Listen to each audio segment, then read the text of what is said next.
کہ سورج اور چاند اللہ کی نشانیوں میں سے ایک نشانی ہے. لا ینکسفان بموت احدہم حیاتہ، نہ تو یہ کسی کی موت کی وجہ سے گرن ہوتے ہیں، نہ کسی کی زندگی کی وجہ سے.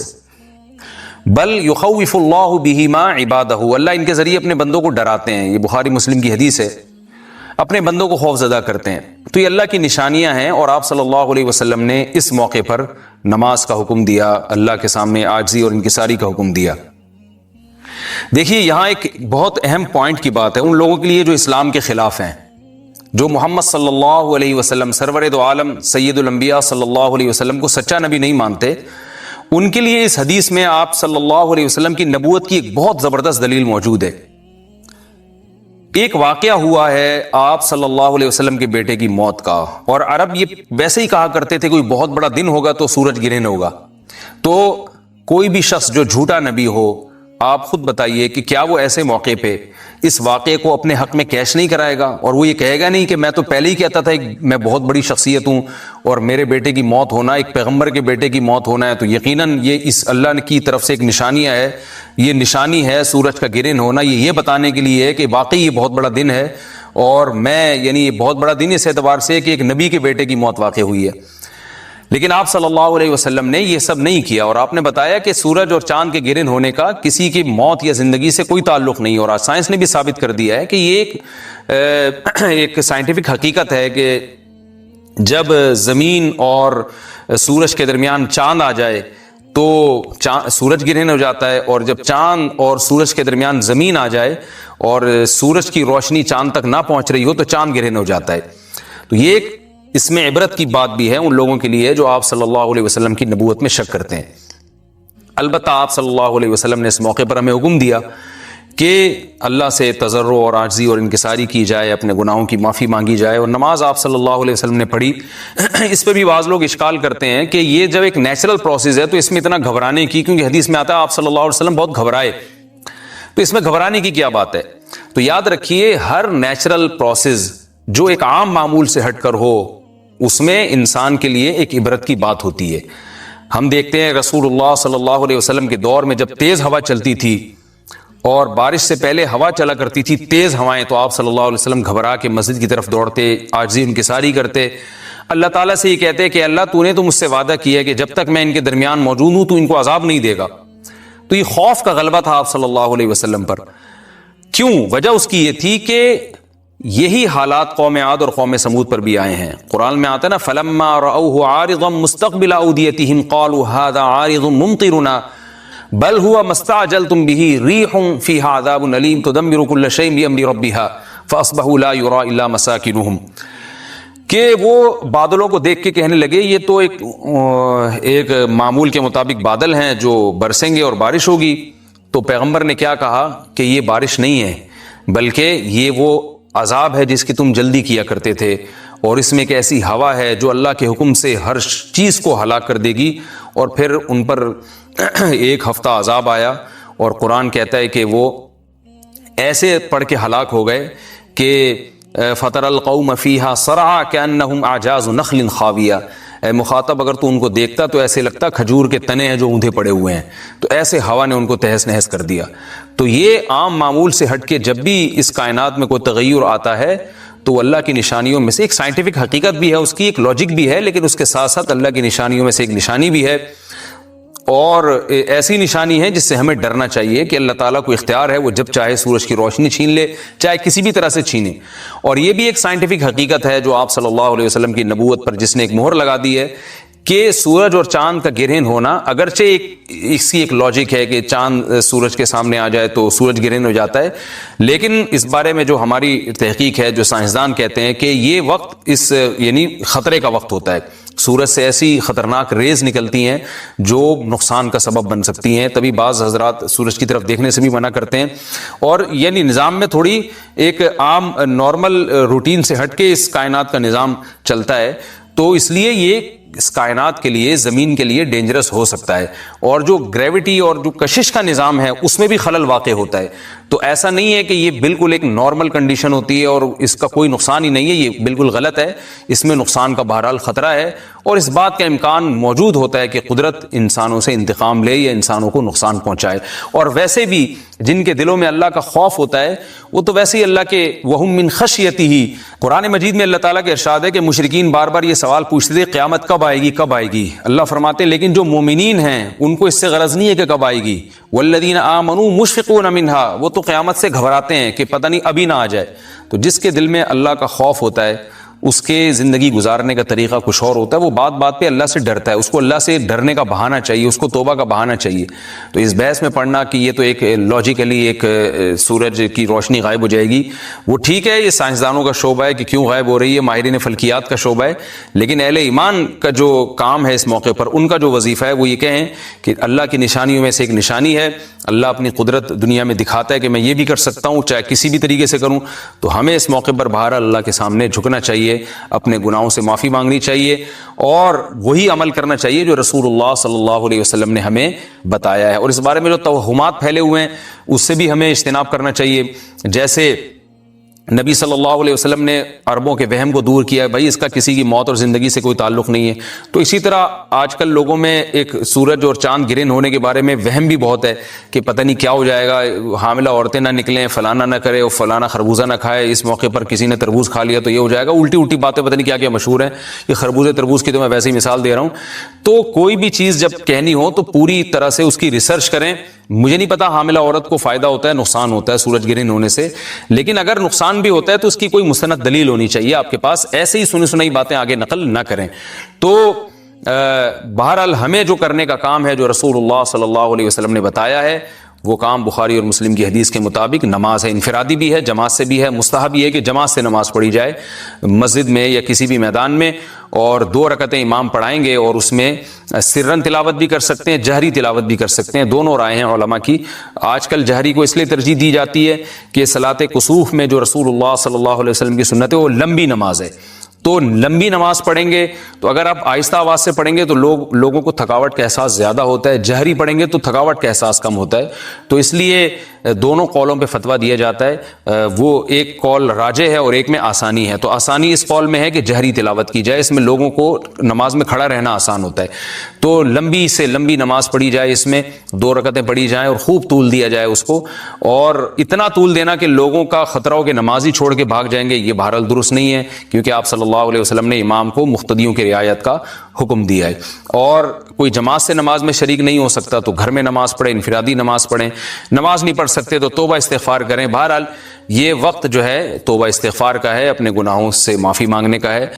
محبت میں نبی سے محبت میں ساری زندگی اس جگہ کے بال، کیوں یہ بال کٹوا دوں گا تو نبی کے ہاتھ جن بالوں پہ مس ہوئے ہیں وہ بال، وہ یادگار تو ختم۔ اگر وہ یوں کرتے نا، بال اگتے رہتے اور وہ کٹوا کے رہتے، تو جو پہلے والے بال تھے وہ تو کٹ کے نکل جاتے نا، وہ تو بڑے ہو رہے ہیں، وہ تو نیچے سے نئے نکلتے ہیں بال۔ اس سے پتہ چلتا ہے کہ محبت جو ہے نا، محبت اظہار کے لیے کسی دلیل کی محتاج نہیں ہوتی۔ اس سے ایک اور فقہی مسئلہ بھی نکلتا ہے۔ بعض لوگ پوتے ہیں جو کہتے ہیں، ڈاکٹر ذاکر نائک صاحب بھی یہ بات بتا رہے ہیں، میں کسی کی بھی تنقید مقصد نہیں ہے، لیکن چونکہ ان کے حوالے سے بات مشہور ہے کہ قرآن مجید کو چومنا کسی حدیث سے ثابت نہیں ہے، لہذا یہ بدعت ہے۔ تو یاد رکھیے ایسی چیزوں میں محبت کے اظہار کے لیے کسی حدیث کی ضرورت نہیں ہوتی۔ اگر کسی کا محبت میں قرآن کو چومنے کا دل چاہ رہا ہے تو کوئی پابندی نہیں ہے، چوم لے، لیکن اس کو سنت نہ سمجھے۔ سمجھ میں آ رہی بات؟ بس محبت کا اظہار ایسا نہیں ہونا چاہیے جو خلاف شرع ہے، شریعت میں پابندی نہ ہو۔ اب یہاں ممکن ہے کوئی گرین چینل والے کہیں کہ پھر ہم جب نبی کی یاد میں انگوٹھا چومتے ہیں تو پھر یہ دیوبندیوں اور بھاوڑوں کے پیٹ میں مروڑ، معذرت کے ساتھ وہ پھر یہی لینگویج استعمال کرتے ہیں کہ پھر ان کے پیٹ میں مروڑ کیوں ہوتا ہے۔ اپنی بات آتی ہے قرآن مجید کو چومنے کی تو کہتے ہیں بھائی ہم اللہ کا کلام ہے، ہمارا چومنے کو دل کر رہا ہے تو ہم نے چوم لیا۔ قبر کو چومنے کی اجازت نہیں ہے، یاد رکھیں، کیونکہ وہ شرک کا ذریعہ بنتی ہے۔ کہیں جا کے سارے بزرگوں کی قبروں پہ چمٹنا شروع ہو جائیں، وہ شرک کا ذریعہ بنتی ہے، بدعت کا ذریعہ بنتی ہے۔ تو اب ممکن ہے وہ یہ حضرات کہیں کہ بھائی اگر نبی صلی اللہ علیہ وسلم سے محبت میں بھی ہم نے اپنے انگوٹھوں کو چوم لیا تو اس میں کیا مسئلہ ہے؟ جب خود قرآن مجید کو چومتے ہو، اس کی تو کوئی دلیل ہے نہیں، لیکن پھر بھی کہتے ہو جائز ہے، اور جب ہم نبی کے نام پہ انگوٹھا چوم کے آنکھوں پہ لگاتے ہیں تو کہتے ہو کوئی بدعت ہے۔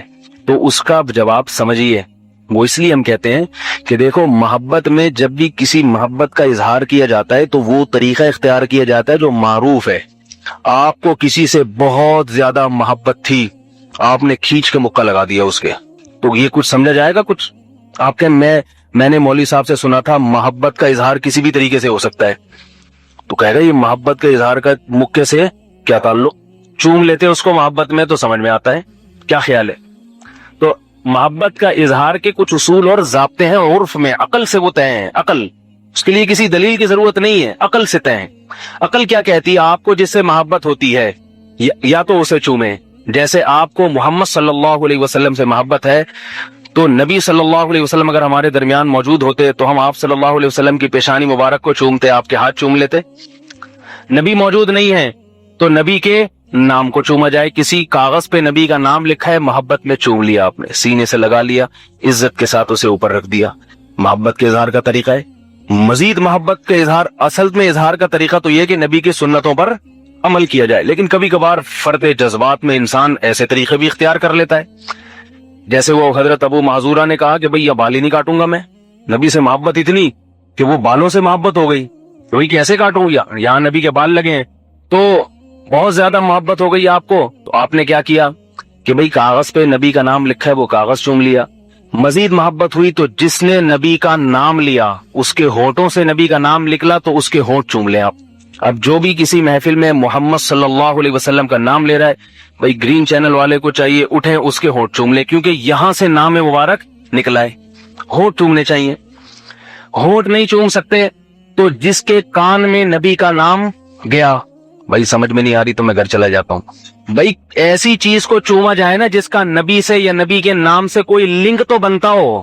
سمجھ میں آ رہی ہے کہ نہیں آ رہی؟ محمد صلی اللہ علیہ وسلم کا پیارا نام جس کے ہونٹ سے نکلا نا, یہ جب نام نکلتا ہے تو انگوٹھا چومتے ہیں, حالانکہ چومنا کیا چاہیے اس کے ہونٹوں کو. پھر وہ نام نکل کے گیا جس کسی کے کان میں, تو یا پھر اس کے کان چومے کہ یہ نام نکل کے کہاں گیا ہے, اس کی سماعت میں گیا ہے, کان چومے. نہ وہ کاغذ چوما جا رہا ہے, نہ اس کے ہونٹ چومے جا رہے ہیں جہاں سے نام نکلا, نہ وہ کان چومے جا رہے ہیں جہاں نام مبارک گیا. چومے کیا جا رہے ہیں؟ ہونٹ, سوری انگوٹھا. تو انگوٹھے کا اس پورے پروسیس میں کوئی عمل دخل ہے؟ نہیں آ رہی بات. یہ ایسے ہے جیسے آپ کا بیٹا امتحان میں بہت اچھے نمبروں سے کامیاب ہوا, آپ نے ستار بھائی کو 50,000 روپے دے دیے اس خوشی میں. وہ بیٹا کہے گا ابا ستار بھائی میرے کیا لگتے ہیں. یہ محبت کے اظہار کا کیا طریقہ ہے؟ کسی غیر متعلقہ فرد کو پیسے دے رہے ہیں آپ. نہیں آ رہی بات سمجھ؟ آپ کو اور اچھی مثال دو اس سے, آپ کو کسی دن اپنے دوست کے کارنامے پر اتنی خوشی ہوئی کہ سبزی والے کو پکڑ کے بغلگیر ہو گئے آپ. اب آپ کا دوست پوچھ رہا ہے یہ سبزی والے یہ ٹماٹر والے کو اتنا کیوں بھیج رہے ہو اور گلے مل رہے ہو؟ کہہ رہے یار تم نے ایسا کام کیا میں خوش ہو گیا. تو کام میں نے کیا ہے اور بھیجا کس کو جا رہا ہے بھائی؟ نہیں آ رہی بات سمجھ لے. اور ذرا ٹیکنیکل مثال دوں جس سے کچھ گھروں کے راز بھی فاش ہو جائیں. لوگ بیوی سے محبت میں اکرام کس کا کرتے ہیں؟ سالی کا ہے بھائی. دعوتیں سالی کی, اس سے بڑی خوش کپیاں ہو رہی ہیں. جب بیوی کو اعتراض ہوتا ہے تو کہتے ہیں تمہاری ہی بہن ہے جس کی وجہ سے اتنی عزت دے رہا ہوں. تو وہ کہتی ہے جس کی وجہ سے دی جا رہی ہے اس کو اتنی دی نہیں جا رہی. سمجھ میں آ رہی ہے بات؟ جس کی وجہ سے اس کو اتنی عزت دی جا رہی ہے این اس ذات کو اتنی. آپ اپنے والد صاحب کے احترام میں والد کے دوست کا احترام کرتے ہیں اتنا کہ اتنا والد کبھی نہیں کرتے. والد کہتے ہیں میری وجہ سے ہو رہا ہے لیکن وہ مجھ سے بھی زیادہ رہا ہے. تو حیرت کی بات ہوگی کہ نہیں ہوگی؟ تو بھائی جس سے محبت ہوتی ہے اس سے کوئی لنک تو بنتا ہو نا اس سے محبت کے اظہار کا. بیٹے سے محبت ہے, بیٹے کو چومنے کے بجائے ستار بھائی کے بیٹے کو چوم رہا ہے, غفار بھائی کے بیٹے کو چوم رہا ہے. تو نبی صلی اللہ علیہ وسلم سے محبت کے اظہار کے لیے اگر فرط محبت میں کسی دن جوش کا غلبہ ہو تو آپ کہیں کہ اس ہونٹ سے نبی کا نام نکلا, جوش میں وہ ہونٹ چوم لیے. سمجھ میں آتا ہے آپ کے بھائی ٹھیک ہے جذبات میں ہو جاتا ہے انسان سے, نبی کا نام ہی ایسی چیز ہے. ہونٹ چومنے میں ڈر تھا کہ کوئی تھپڑ نہ مار دے کھینچ کے وہ, تو آپ نے کیا کیا جس کان میں وہ نبی کا نام گیا وہ کان آپ نے زور سے چوم لیا. کہ اتنا عاشق ایسا بھی کرتے ہیں, یہ بھی ثابت ہے عاشقوں سے. اس کی دلیل تو عاشقوں سے ہی پیش کرنی پڑے گی نا کہ عاشقوں کے عشاق اور عاشقوں کے عرف میں محبت کے اظہار کے طریقے کیا ہیں. یہ طریقہ آج تک کسی عاشق کے محبت کے اظہار کا نہیں ہے کہ محبت محبوبہ سے ہے چوم, اس کے بھائی کو بھی نہیں چومتا. ٹھیک ہے, محبت محبوبہ سے ہے اور چوم کسی غیر متعلقہ فرق ہو رہا ہے. حمامت جرعا حومت الجند لسجعی فانت بمرء من سعاد ومسمعی.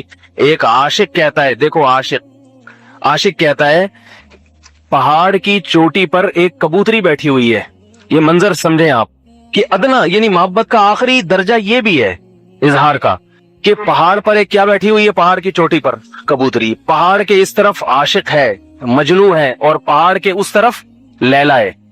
اب یہ لیلا کو تو دیکھ نہیں سکتا، سمجھ میں آ رہی ہے بات؟ یہ لیلا کو دیکھ نہیں سکتا، یہ بھی دیکھ رہا ہے اس کبوتری کو، اور وہاں سے لیلا بھی دیکھ رہی ہے اس کبوتری کو.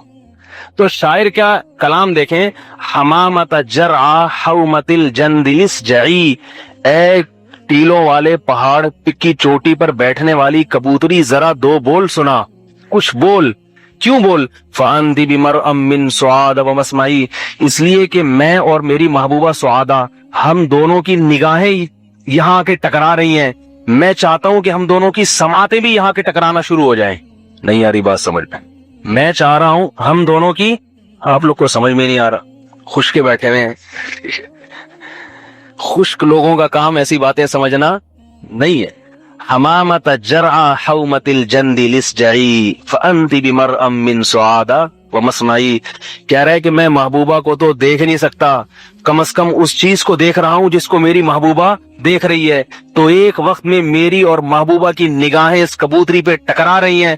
اے کبوتری، اگر تو دو بول بولے گی تو میری سماعت اور میری محبوبہ کی سماعت بھی اس کبوتری سے جا کے ٹکرانا شروع ہو جائے گی. تو میں چاہتا ہوں جیسے نظریں یہاں ٹکرا رہی ہیں، ہماری سماعتیں بھی یہاں ٹکرانا شروع ہو جائیں. تو اے کبوتری، یہ فریضہ تو ادا کر سکتی ہے. تو دیکھو اس کبوتری کا بھی اس محبوبہ سے کوئی لنک تو نکلا نا. شاعر کو بھی اتنی، وہاں بھی بیٹھا ہوا ہے شاعر، انگوٹھے نہیں چوم رہا. اگر محبوبہ کو پتا چلے گا کہ تم وہاں بیٹھے کیا کر رہے تھے، وہ کہ میں انگوٹھے چوم رہا تھا، یہ اس کی کیا ضرورت تھی بھائی. یہ جب کلام شاعر نے کہا محبوبہ کو پتا چلا تو وہ خوش ہوئی ہوگی نا کہ دیکھو اتنی محبت ہے. اس زمانے کی محبوباؤں کی بات ہو رہی ہے. آج کل تو مس کال دو، سائٹ پہ بلاؤ، اتنا ٹائم نہیں ہے کسی کے پاس. شرم آیا تو ہے ہی نہیں نا، ختم. وہ پرانے زمانے میں کہ وہ کبوتر ٹکرا رہے ہو. آج کل تو حساب کتاب ہی آؤٹ. تو ابو محذورہ رضی اللہ تعالیٰ عنہ کا واقعہ بتا رہا تھا میں کہ حضرت ابو محذورہ رضی اللہ تعالیٰ عنہ نے وہاں کے بال نہیں کٹوائے. اب دیکھو امام شافعی رحمہ اللہ تعالیٰ کا مذہب یہ ہے، شافعی لوگ کلمہ شہادت اذان میں 4 دفعہ پڑھتے ہیں، اشہد ان لا الہ الا اللہ، اشہد ان لا الہ الا اللہ. 2 دفعہ آہستہ پڑھیں گے، پھر 2 دفعہ زور سے. عرب میں بعض مسجدیں شوافے کی ہیں، عربوں کے ممالک میں، وہاں 4 دفعہ اشہد ان لا الہ الا اللہ پڑھا جاتا ہے اذان، اور 4 دفعہ اشہد ان محمد رسول اللہ پڑھا جاتا ہے. انڈونیشیا، ملیشیا میں اگر آپ کا جانا ہو تو وہاں بھی 4 دفعہ ہوتا ہے اشہد ان لا الہ الا اللہ. پہلی دفعہ 2 دفعہ آہستہ اور 2 دفعہ زور سے. یہ اس لیے ہے کہ ابو محذورہ رضی اللہ تعالیٰ عنہ نے پھر ساری زندگی اذان ایسے ہی کہی ہے، اشہد ان لا الہ الا اللہ 2 دفعہ، اشہد ان لا الہ الا اللہ پھر 2 دفعہ مزید، پہلی دفعہ آہستہ، دوسری دفعہ ذرا زور سے. امام ابو حنیفہ نے اس اذان کو اس لیے فالو نہیں کیا، وہ کہتے ہیں کہ اذان میں اصل اذان وہ ہے جو حضرت بلال رضی اللہ تعالیٰ عنہ کی ہے، اصل اذان اس کو لیے امام ابو حنیفہ نے، اور اس حدیث میں تعویل کی ہے. اس امام ابو حنیفہ رحمہ اللہ کی جو شخصیت تھی نا، اس میں کمال یہ تھا کہ وہ ساری حدیثوں کو جمع کر کے فیصلہ کرتے تھے. یہ بہت ملے گا آپ کو فقہ حنفی میں. انہوں نے کہا اصل اذان تو وہ ہے جو کون سی ہے، بلال، کیونکہ سب سے پہلے اذان نبی نے کس کو سکھائی، بلال کو. اور حضرت ابو معذورہ کی حدیث کا بھی انکار نہیں کرتے مگر اس کی تعویل کرتے ہیں. وہ کہتے ہیں کہ بھائی حضرت ابو معذورہ بھی اذان سیکھ رہے تھے، انہوں نے جب آہستہ سے کلمہ شہادت پڑھا تو نبی چاہتے تھے کہ ان کے دل میں یہ کلمہ شہادت اتر جائے، اس لیے ان کو حکم کیا دیا 2 دفعہ اور زور سے پڑھو، اور پھر 2 دفعہ کلمہ شہادتین یعنی نبی صلی اللہ علیہ وسلم کی رسالت کی شہادت. تو وہ بھی ان کو 2 دفعہ اس لیے، تو یہ ان کی خصوصیت تھی. اور ابو معذورہ کی محبت کیا تھی، پھر وہ یہ نہیں دیکھتے تھے بلال کیا اذان دیتے ہیں، وہ کہتے ہیں مجھے تو نبی نے اس وقت جو سکھائی میں وہی ساری زندگی دیتا رہوں گا. تو وہ بھی ٹھیک ہے. کیسے، میں یہ عرض کر رہا تھا اتنی اذانیں گونجتی تھی کہ اس زمانے میں غیر مسلموں کے بچے بھی سیکھ جاتے تھے. جلدی سے بات کو سمیٹ کے ختم کرتا ہوں. اب دیکھو میرے بھائی، اللہ نے حی علی الصلاۃ 1 دفعہ کہا، اتنا بھی نہیں بلکہ پہلے اپنی کبریائی، فجر کی اذان ہوتی ہے اللہ اکبر اللہ سب سے بڑا ہے، پھر اللہ اکبر اللہ سب سے بڑا ہے، پھر اللہ اکبر اللہ سب سے بڑا ہے، پھر اللہ اکبر اللہ سب سے بڑا ہے۔ صرف بلایا نہیں جا رہا، سمجھایا بھی جا رہا ہے، کیونکہ اللہ کے علم میں یہ بات تھی کہ آفس جانے کے لیے صرف بلانے کی ضرورت بھی نہیں ہے، ان کو سمجھانا تو دور کی بات، کیونکہ وہ سمجھ میں آیا ہوا ہے پہلے سے، بن بلائے جائیں گے۔ اگر دروازہ بند ہو گیا، پیسے دے کے، چپڑاسی کو پیسے دے کے اندر گھسنے کی کوشش کریں گے۔ سمجھ میں آ رہی ہے بات کہ نہیں آ رہی؟ کیونکہ اس کے بعد جو ان کو مہینے میں 20-25 ہزار ملیں گے نا، یہ جانتے ہیں کہ 20-25 ہزار سے کیا آتا ہے، ان کو پتا ہے، اور ان کو پتا ہے 20-25 ہزار، یہ 30 ہزار 40 ہزار اگر نہیں ملے تو گھر میں گھسنا مشکل، پھر جس دن آفس جائیں گے وہیں رہیں گے، گھر نہیں آئیں گے۔ پھر ان کو مسائل پتا ہے کہ ان سے کیا ہوتا ہے، آفس کی کیا اہمیت ہے، روزگار کی کیا اہمیت ہے، ریڑی والے کو پتا ہے ٹماٹر بیچنے سے کیا ملے گا، سبزی والے کو پتا ہے کھیرا ککڑی بیچنے سے کیا ملے گا، موچی کو پتا ہے کہ لوگوں کے چپل سینے سے مجھے کیا ملے گا، لیکن ان کو یہ نہیں پتا کہ اللہ کا حکم توڑنے سے کیا عذاب ہوگا ان کا، اور اللہ کا حکم پورا کرنے سے کتنے مزے ملنے والے ہیں۔ قیامت کے دن ان کے چہروں پہ کیسا نور پیدا ہو جائے گا، اور قیامت کے دن ان کو اللہ کی ذات موجود ہوگی، اس کے سامنے سجدہ کرنے کی توفیق دی جائے گی، اور ان کو اونچے اونچے بہشت کے جنت کے باغات میں داخل کیا جائے گا۔ یہ ان کو پتہ نہیں ہے، دنیا کی چیزیں دیکھ دیکھ کے دنیا کی زینت ان کی آنکھوں کو اندھا کر دے گی۔ اس لیے اللہ نے صرف بلایا نہیں ہے، پہلی بات تو بار بار بلایا بھی، اور بلایا کم سمجھایا زیادہ۔ بلانے کا لفظ تو صرف حی علی الصلاح ہے، حی علی الصلاح کو دل میں اتارنے کے لیے باقی سارے الفاظ سمجھانے کے لیے ہیں، حی علی الصلاح کا مفہوم سمجھانے کے لیے باقی سارے الفاظ۔ کیسے عجیب، اللہ اکبر اللہ اکبر، اللہ سب سے بڑا ہے، یہ دکان، یہ مکان، یہ بیوی، یہ بچے، یہ کچھ بھی نہیں ہے، کچھ بھی نہیں ہے، یہ نیند، یہ کچھ بھی نہیں ہے، یہ بزنس، یہ کچھ بھی نہیں۔ ماؤں کو سمجھایا جا رہا ہے کہ بچوں کو صبح صبح اسکول کے لیے جس اہتمام سے تیار کرتی ہو، خدا کی قسم یہ اسکول اس کے مقابلے میں کچھ بھی نہیں ہے، نماز کے مقابلے میں۔ تمہارا بچہ جاہل ہو کے مر جائے، ایک لفظ بھی نہ آتا ہو، نمازی بنے گا، ایسی کامیابی حاصل ہوگی، ایسی کامیابی کہ جو ڈاکٹر، انجینئر، وزیر اعظم، صدر بن کے مر گیا، بے نمازی بن کے مرا، وہ اس کامیابی کا تصور بھی نہیں کر سکتا، ایسی کامیابی حاصل ہوگی۔ ترقی تو میرے بھائی فرعون قارون نے سب سے زیادہ کی تھی۔ ترقی پر اسکولوں میں کیوں پڑھاتے ہیں؟ ترقی اسکولوں کا پڑھانے کا میں مخالف نہیں ہوں، میرے تو اس پہ بیانات ہیں، مسلمان کے لیے تعلیم کتنا ضروری ہے، لیکن ترجیح کس کو دینی چاہیے بھائی؟ پہلے کیا ہے؟ بولو بھائی، پہلے کیا ہے؟ آخرت۔ کیونکہ اگر آخرت کو بھلا کے یہ ترقی حاصل کرو گے تو میرے بھائی نہ فرعون سے زیادہ طاقتور بن سکتے ہو، اور نہ قارون سے زیادہ دولت کما سکتے ہو، وہ برباد ہو گیا۔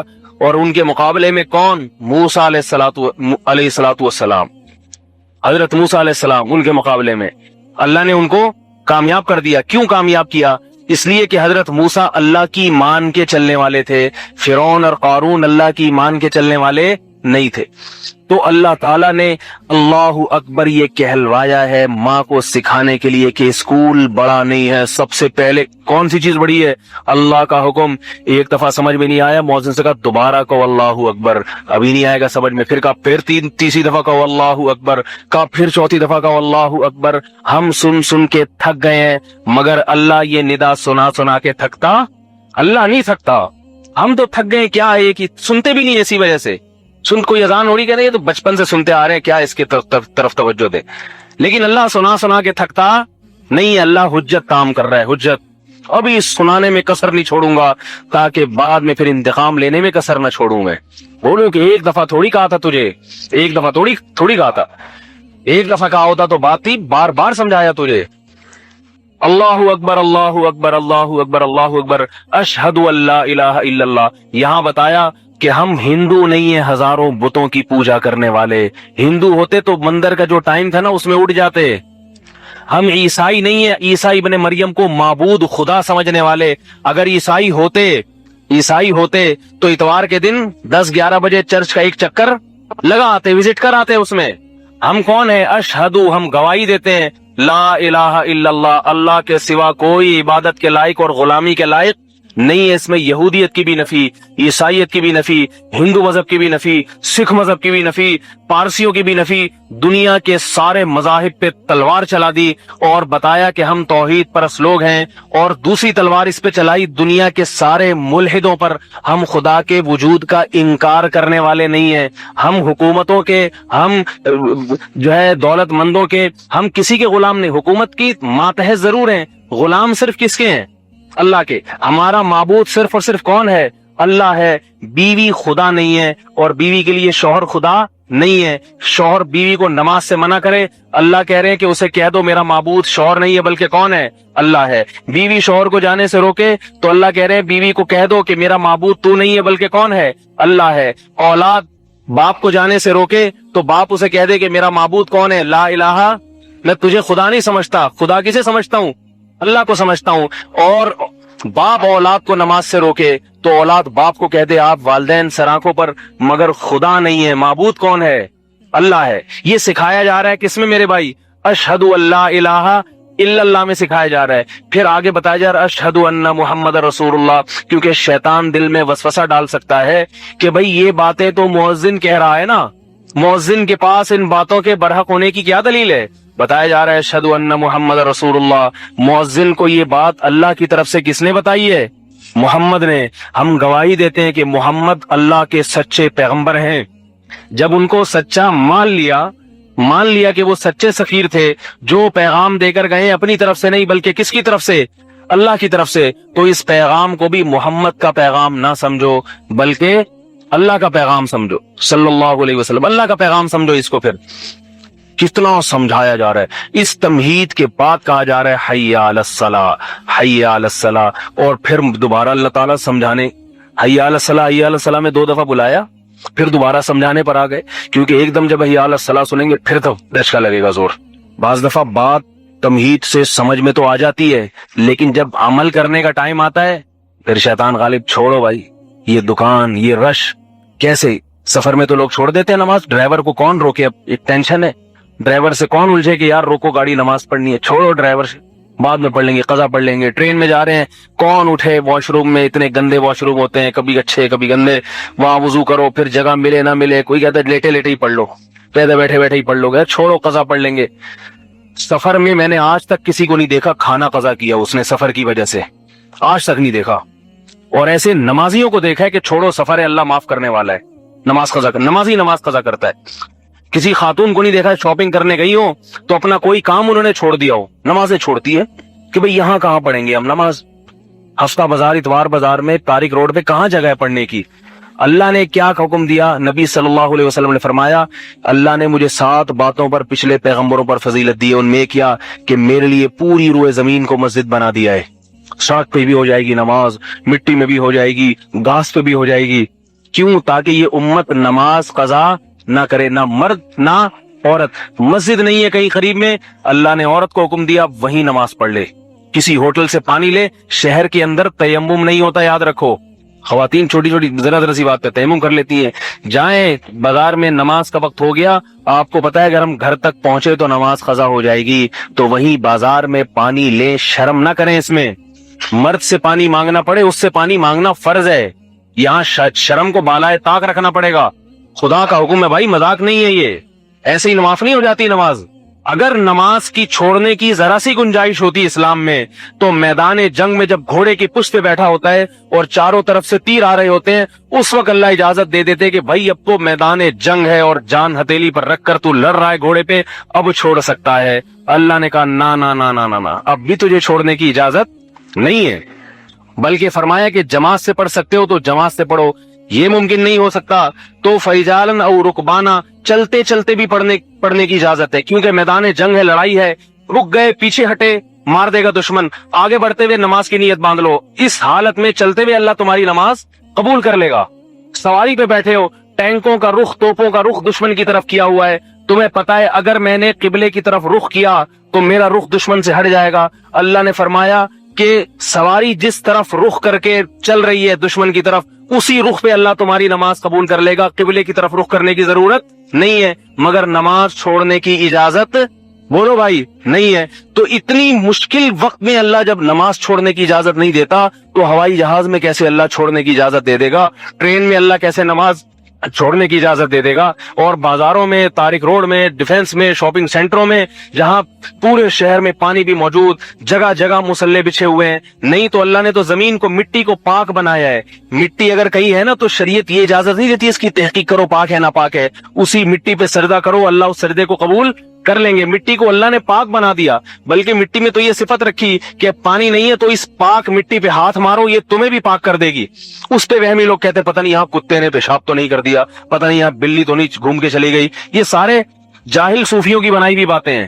مٹی ہے اللہ نے پاک کر دی, پڑھو نماز وہاں کھڑے ہو کر. قضا کرنے کی اجازت نہیں ہے, قضا کرنے کی. تو میرے بھائی یہ اس لیے اللہ تعالیٰ کی نظر میں اتنی اہمیت تھی نا, اس لیے اللہ نے کیا کیا, حی علی الصلاح کے بعد بس یہ دو باتیں لا الہ الا اللہ کی تک پہنچا کے میں اپنی بات کو ختم کرتا ہوں تاکہ یہ ایک بات مکمل ہو جائے. آگے فرمایا جب حی علی الصلاح کہہ دیا نا, آؤ پھر ایک دم تردد کے بازار ہے, میدان جنگ ہے, ابھی تو یہ ہے, ابھی تو نیند بہت آ رہی ہے, رات سوئے بہت دیر سے ہیں, اور یہ ہے اور وہ ہے, مہمان آنے والے ہیں, کیسے ہوگا. تو کیا فرمایا, حی علی الفلاح.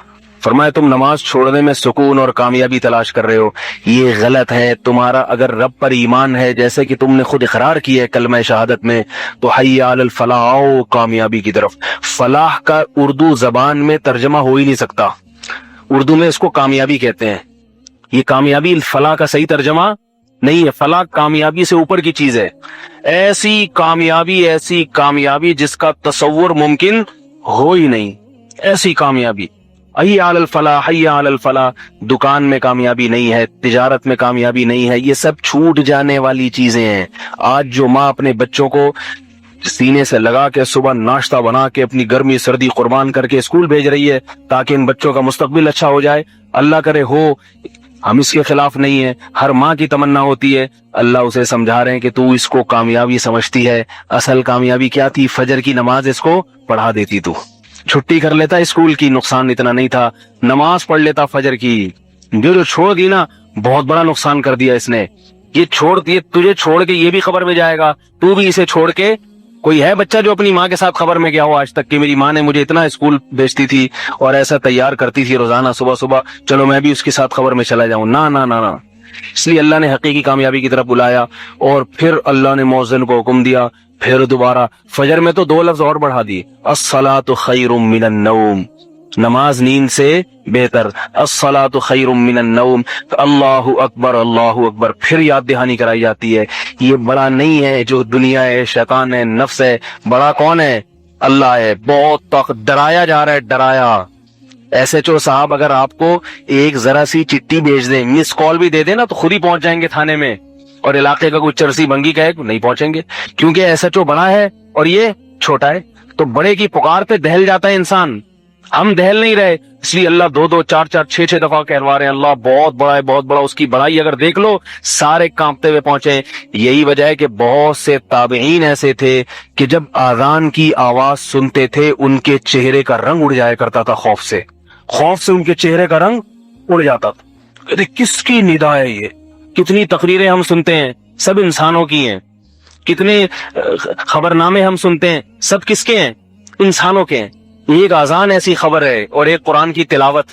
جو لگا بندہ کس کا کلام ہے, اللہ کا. قرآن تو اللہ کی ذات سے نکلا ہوا کلام, اور اذان اگرچہ مؤذن کے الفاظ ہیں لیکن اس کے یہ لگے بندے الفاظ اس کو سکھائے کس نے, اللہ نے سکھائے ہیں. تبھی مؤذن اس میں ذرا بھی اونچ نیچ نہیں کر سکتا, دائیں بائیں ذرا بھی نہیں. ایک پورا بنا بنایا جو ہے نا ایک الفاظ ہیں جو مؤذن کو حکم ہے, بس تم نے یہ الفاظ ڈیلیور کرنے ہیں, یہ الفاظ ہیں انہی کو ڈیلیور کرنا ہے, اپنی طرف سے نصیحت نہیں کرنی. اس لیے علماء نے لکھا ہے کہ آذان سے پہلے اور آذان کے بعد نماز کو بلانے کا کوئی بھی طریقہ ہو یہ شریعت میں جائز نہیں ہے, کیونکہ اللہ نے جو طریقہ رکھ دیا وہ کسی کی سمجھ میں نہیں آ رہا, تو اس کے علاوہ کوئی اور طریقہ پھر اس کی سمجھ میں آ ہی نہیں سکتا. اور آخر میں پھر لا الہ الا اللہ, کوئی معبود نہیں سوائے اللہ کے. تو اتنی باتیں اللہ کر رہا ہے, تو اب اللہ کی اس دعوت پہ جو لبیک کہے گا, جو نہیں کہے گا اس کا انجام پھر جہنم کی آگ ہے, پھر جہنم کیا. اور جو لبیک کہیں گے اللہ کی اس دعوت پر, نمازی بن کے دکھائیں گے. یہ نہیں کہ کچھ پڑھ لی چھوڑ دی اور بگار گئے تو رہ گئی. آج بچی کی شادی ہے تو چلو رہ گئی. آج تو ابا بیمار ہیں تو چلو رہ گئی. بیمار کی سب سے بڑی خدمت کیا؟ اس کو نماز پڑھاؤ.